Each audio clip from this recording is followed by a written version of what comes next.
Dopest community was good, man. We are back with Harry Mack. I told y'all I got more for y'all. Girls at Guggenheim, right? Yo, so look at this, man.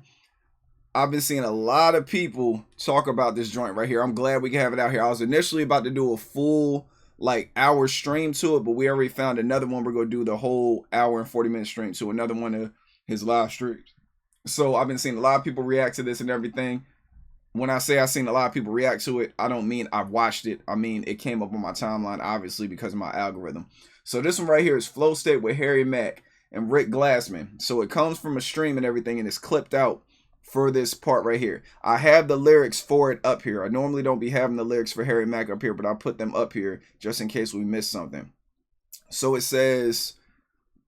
closing freestyle at the end of episode 6 of Flow State with Harry Mack with guest Rick Glassman, who provided the following prompt.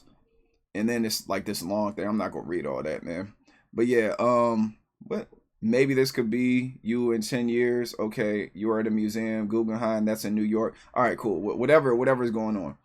I'm not sure. I'm not gonna ruin it. But yeah, y'all, let's get right into it. I appreciate all the love and support the community has been getting, and it's so crazy having Ren on this channel because Harry Mack did a freestyle dedicated to Ren, so it's like you got people from Ren's community coming to the Harry Mack side, learning about Harry Mack, people in Harry Mack learning about Ren. It's crazy how all this is coming into place, man. But I'm here for it, and I appreciate you guys and love you guys. Appreciate all your insights in the comments. Even if I can't get to them all, just know that I see them.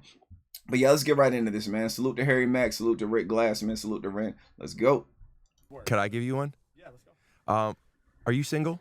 No. And are you comfortable playing a character of yourself as if you were? Sure.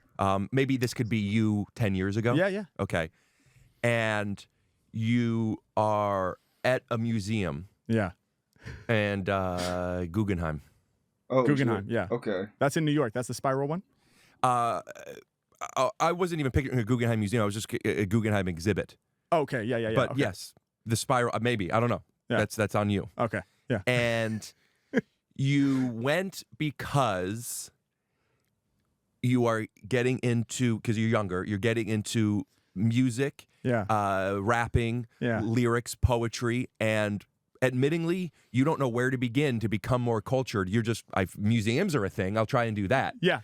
So pretty much, all right, so Rick Glassman, so he's pretty much he's giving Harry Mack something to rap about. Yo, this is what's going on. So how Harry Mack, this is the way I look at it. So Harry Mack, usually the 3 words, 4 words, 5 words, and then I incorporate them into a rhyme. And salute to the Air Maxes on his feet too. Harry Mack stay with some Air Max. Salute to the blueprint. Salute to Pimp a Butterfly in the background. All that stuff is fire. But yeah, it's like he's giving him a theme to rap to. You know, so he's talking about Guggenheim, you're single and this and that. So he's turning Harry Mack into somebody for him to rap about. I know this is gonna be fire. Let's go. Yeah. You see 3 women, and one of them, you're like, I really want to talk to this girl. Yeah. But it's intimidating because that's, need I say more? No, I get it. That's intimidating. Yeah. You also are aware of not wanting to cross a boundary. Yeah. Because she's with her friends. Yeah. They're having a thing. Yo, he's putting a real life sequence out here, man. Like a real life situation and everything from the rap too. This is dope. You're also checking in with yourself of like, am I making an excuse why I shouldn't go up to her? Or am I trying to better understand how to do it appropriately? Yeah. So you have the conversation that's in your head of how do I do this? Yes. Ultimately, you decide you're so scared, but you're going to, because your job wasn't just to be cultured at museums. Your job was to challenge yourself and to grow. And this is art. This is life. This is emotions. Yeah. And I'm going to do this. Yeah. What's my plan? Then the plan is, because you've read books, okay, Yes, and you don't know if this. Yo, I'm loving how Harry Mack is smiling. Like he's like, you see him, he's like ready. Like he can't even sit still. Like the rhymes are trying to jump out of him, man. This is the right thing or not, but the trick is not that you're going to try and make her jealous, but you don't talk to the one you're interested in first. Oh, okay, yeah. You're talking to the friend, but you're also not necessarily hitting on the other one. Right. You just are getting the group's attention, so she looks at you before you look at her. Yeah. Okay? Yeah. What is it that you want to talk to her about? Fuck yes. The one thing you know about the Guggenheim Museum or whatever, Yeah. they happen to be at that thing. Yeah. let it be that it's a spiral. You know about spiral. You know why this and where the spiral comes from. It's because you got to figure it out. Yeah, yeah. And you tell them that, and now they think you're. So now she's interested. Yeah. And then you hit on her. Yeah. And what's the pickup line again? What is it that you said? I said this. I thought this spiral was going to be what makes me dizzy, but in fact, it's you. Right. I forgot. I remember you told me. It was a while. I apologize. Yeah. It was No, a that's while right. ago. Yeah. And it worked. And anyway, you know the story. Yeah. It's easy. And we'll take it from you walking up to the museum. Yo, this joint crazy. Yeah, so I needed more insight on this right here, man. But we go take this walk. You already know on this channel, man. We take these walks. We don't run through these reactions. We walk through these reactions. You know what I'm saying? So yeah, so I should have probably did some more research on this. That's why I was about to do the initial like stream of it and everything. But it's all good. We still gonna knock it out this way anyways. But yeah, I'm kind of in the dark, so I'm gonna be discovering some of this stuff as I'm watching. I'm pretty sure you guys already know about the history of this and what he's referring to. Not even thinking about women or anything. All right, let's do it. We're gonna need both beats. This man, I'm so at least pumped. Yeah. He said we're gonna need both beats at least. This man, he is locked in, man. Let's get it here. Yeah. Okay. Here we go. Yeah. Yeah. Here we go. Listen. Yeah. Come on. Listen. Yeah. Okay, this is a true story, I'ma bring you live. I'm in my young 20s, a single guy. I live by myself in my small apartment, smoking weed in the morning so I can start bent. But today, yo, I wanna go and proud. I wanna get more culture to increase my style. Cause lately, I've been feeding my soul and my spirit by freestyling over beats and cooking raw lyrics. But I don't have enough that I can reference. I gotta go to new places where I never been. I gotta find some info, send it through my mind. So I figure I'll take a stroll to the Guggenheim. Out there on the streets in New York now, you see them. One foot in front, the other towards the museum. I'm standing outside, I know the architecture is vital. I've heard that it's built like a spiral. I've never seen with my own eyes though. So I open up the door slowly. Okay, here we go, G, I'm walking in.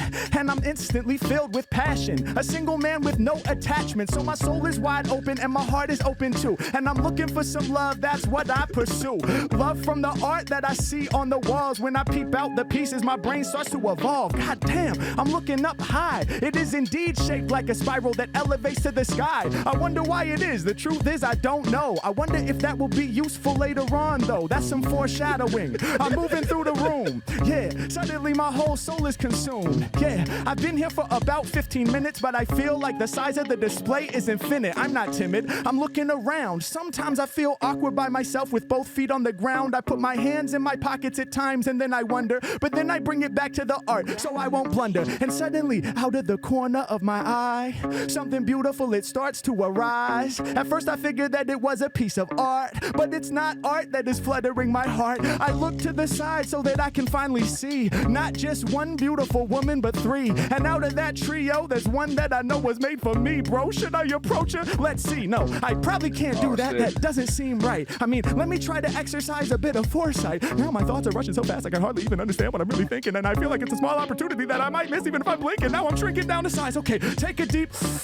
inhale, exhale, never been frail. Feel my feet up on the ground, now I'm feeling grounded. Now let me think about how I might go about this. Now here's the thing, she does look scrumptious, bro, but I do not want to make her uncomfortable. I mean, I want to go up and say, it's beautiful, you found me, but I don't want to cross a boundary. How would I feel as I was with my boys and she came up to me? Well, I would make the woo noise. I'd be mad excited, but that might not go both ways. So should I risk this here today? And then I start to consider. And I start to figure, why did I come here to see the pretty pictures? I wanted to come to expand my horizons. And it's true, the art does have me vibing, but if I'm not ready to take this leap, then it feels like my adventure in culture is cheap. Like if I'm not prepared to stretch my boundaries myself and do it for my spiritual health, then maybe there's no way I can be the dopest lyricist. I gotta understand where my heart and my spirit is. I'm building myself up, I'm about to get loose. Nah, maybe it's inappropriate, but is that an excuse now? Both sides of my brain are starting to argue. They both make good points, I don't know which part's true. I mean, am I making an excuse because I'm scared? Or will I really make her feel very underprepared? I'm not sure, I gotta make the choice. Suddenly I listen to my heart for the voice. It says, Mac, go ahead, make your approach, but you gotta use the right strategy to do the most. Next beat. yo, what in the bruh? Like, you heard how quiet it was? It's like next bit, and then it was just, yo, hey, he took himself to that place. We know Harry Mack does it, but the way his eyes are closed and he's envisioning things and all that stuff. And for me, watching Harry Mack, he seems to be a very spiritual person. He knows about grounding. He knows about chakras.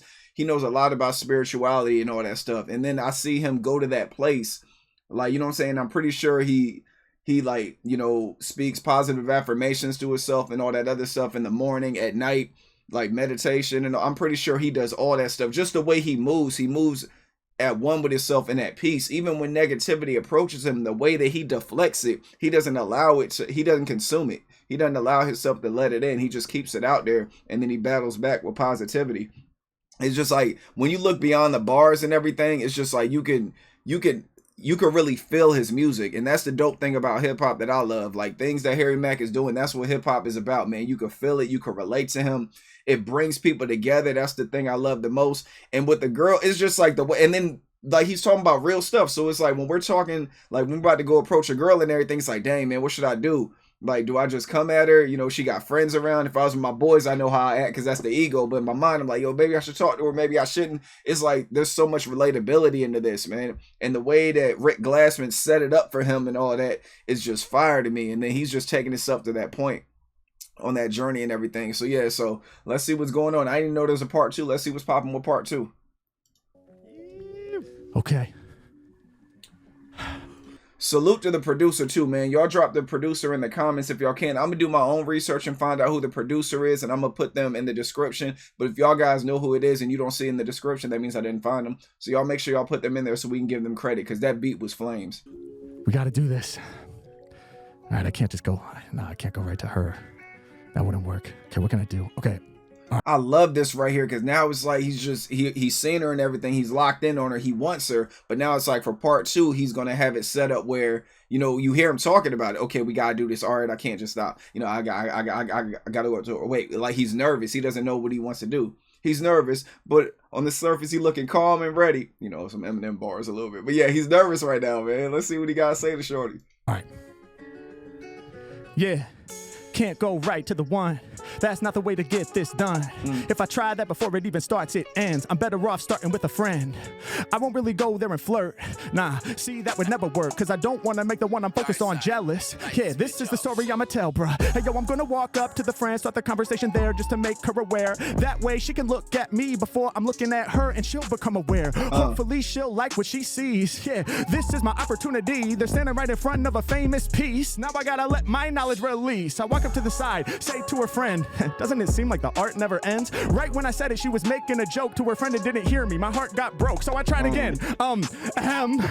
Hey, maybe we can be friends. Just kidding. But don't you like this art? She was like, yeah, but are you smart? I was like, whoa, coming in harsh. Yes, indeed I am. Intelligent, not a farce. And let me tell you why. This information's vital. Do you know why it's shaped like a spiral? She says, no. Can you explain? Well, the shape is meant to disorient your brain. See, it's meant to be separate from reality, so that the art is not viewed as a fallacy, but rather like an alternate path we could take. An alternate universe, for goodness sake. A different way of viewing the earth, an alternate dimension. That was the purpose of the building invention. The reason for the architecture on the original blueprints was not to make you feel stupid, but rather to make you feel separate from your day to day, so that you can stay for days and enjoy the artwork without comparing it to normal life. Yeah, I outperform you, right? Then she looks at me and says, is that true? And I look at her and say, yes, I do. Believe it is. And her friend looks over and says, how do you know so much? Who showed you? I was like, well, funny you should ask me. Then I start to spit something nasty off of the top, and I look in her eyes. Suddenly I feel them real butterflies fluttering all inside of my chest. And I look to her and I know she's the best. It's time to invest, time to spit my line, but I gotta do it in the form of a rhyme. I say, baby girl, let's get busy. I thought it'd be the spiral that was making me dizzy, but in fact it's you, I'm about to faint.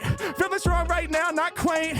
She almost fainted, her friend, she caught her. Then suddenly she brought her back to upright, and I looked in her eyes, but they looked like the heart eye emoji. She's fly. Then she falls into me for the hug, and we walked out together. This story's true love.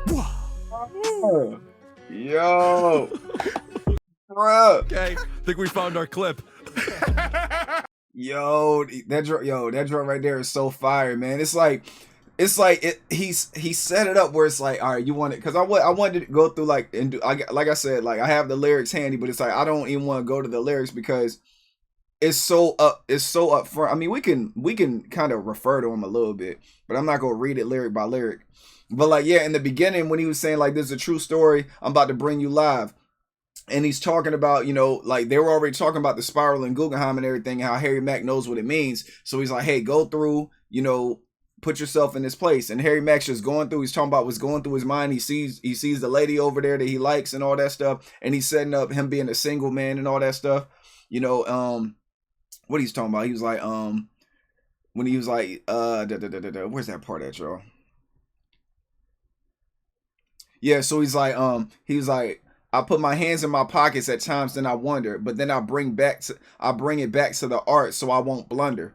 And suddenly out of the corner of my eye, something beautiful. It starts to arise. At first, I figured that it was a piece of art, but it's not art. That is my fluttering heart. I look to one side that I could finally see, not just one beautiful woman, but three, you know, and that's the trio.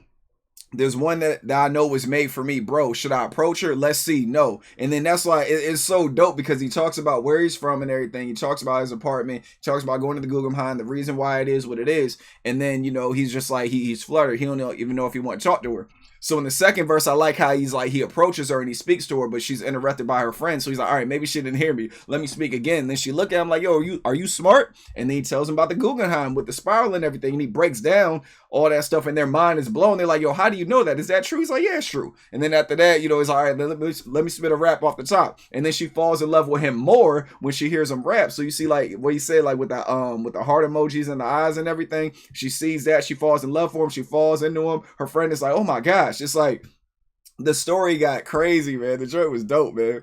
So when he was like, I want to break down when he was talking about like the spiral and everything.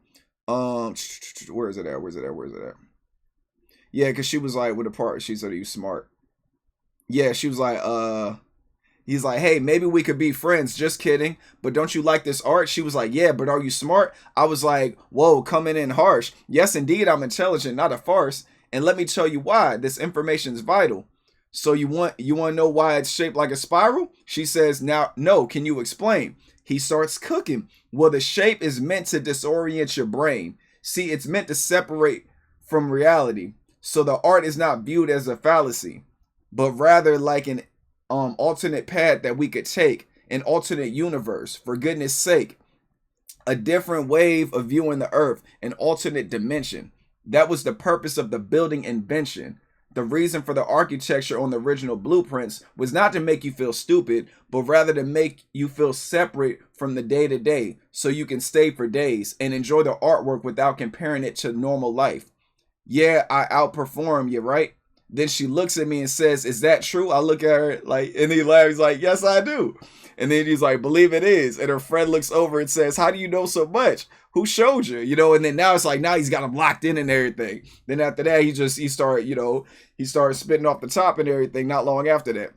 Talking about she almost faded, her friend caught her, then suddenly she brought her back to upright, and I looked in her eyes, but they looked like the heart eye emoji. She's fly. Then she falls into me for a hug, and we walked out together. This is a story of true love. Then you got, you know, Harry Mack's iconic "What?" You know, he flamed it, man. He flamed it. And you already know my favorite rapper. If you guys are familiar with this channel, my favorite rapper is Nas. You know, one of the best storytellers in hip hop history and musical history. So I love stuff like this. This really, it's like reading a book. It's like watching a movie, whatever it is. So I love like informal, you know, songs like this and everything, because music has taught me a lot in my life. I listen to a lot of music and I learn about history as well as other things, you know. So music is really strong. It's a core inside me and everything, man. But yeah, I hope you guys enjoyed it. I feel like we did a good job watching this. It really wasn't any spot for you to break down, except, you know, if you're one of those people that are like captivated with like his style and everything, you're gonna gravitate to that first. But when you listen to what he's saying and the way he delivers it, along with the, you know, with the book he's writing in his head, it's fire, man. You got to salute him from like all angles, man. Between, you know, the lyricism, between the breath control, between the subject matter, between like just his vibe, his energy, his positivity. You got to salute him on I don't know, in all aspects, man. 10 out of 10 easily. Girls in Guggenheim, 10 out of 10. He did his thing. I feel like he did exactly what he was supposed to do. So supposed to do too. Salute to the beat makers, the production, all that. Salute to Rick Glassman for putting him in that position to even talk about that type of stuff. Yo, this is what you're doing, Harry. I loved it, man. I really enjoyed this type of stuff. Brings a smile to my face. Like Harry Mack, I can always count him. If I'm having a bad day and I hear Harry Mack or I see Harry Mack pop up on my Instagram timeline or something like that, he really gives me a different perspective on life. Like I try to be a positive person as well, but you know how it is, man. There's negativity out there too. You got to find that balance and everything, and not let the negativity and the stress consume you. But yeah, y'all, let me get up out of here. These uploads are coming out late today. I've been running around doing errands and everything, but I had to clock in with you guys, man. I had to check in and drop some more reactions, man. I think we got 4 dropping today and tomorrow Saturday. So you guys, if you guys don't catch them today, you'll be able to catch it over the weekend. Hopefully it goes into your algorithm and everything. I love you guys. Protect your peace with your peace. Stay away from negativity and naysayers. You guys are the greatest. You guys are the dopest. And I will see y'all next week. Y'all be easy. Peace.